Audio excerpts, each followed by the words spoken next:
shi sa ga malamai suka ce gidaje kala uku ne, duk wanda yake da gidaje to ɗayan uku ne, ko gidan da ka gina don ka shiga ko 'ya'yanka su shiga, ba na siyarwa ba ne ba na siye ba ne, ka gina shi ne don ka zauna ko 'ya'yanka su zauna ko jikokinka su zauna ko baƙinka su zauna ko masaukin baƙinka ko wurin shakatawarka. Wannan to komai ko nawa ka kashe wajen yin gidan ba zakka.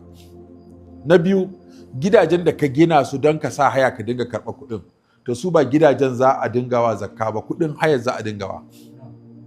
Sai kuma gidajen da ka gina su don ka siyar, sana'a ka ce ka gina gida ka ƙera shi ka zuba komai yadda yake yanzu a Abuja da wasu garare, sai ka zo ka tare gida an gama komai, har silifan da za ka shiga ban ɗaki an ajiye ma, kawai transfer za ka yi kawai ka shiga ci.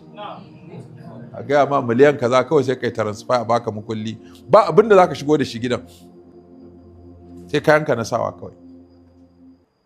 Duk abin da ake bukata a ban ɗaki an zuba, abin da ake bukata a falo an zuba, abin da ake so a sitting room an saka, abin da ake so a kitchen an saka, an sa labule, an sa kujeru, an sa komai, an sa tawul, an sa sabulu, an aje komai.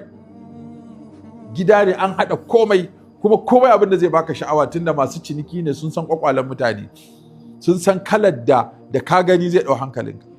To an tashi kujerun irin su za a sa komai, da ka shiga za ka ce yayi, za ce to yi transfer, kai transfer a baka mukulli ka cike fam kenan sai ka zauna. Don wani din ya zo da kuɗin kawai baya buƙatar duk waɗannan ɓata lokacin wani gini da wani waye da siyo kaya, gani yake duk ɓata lokaci za yi, sai ya biya kawai ya shiga.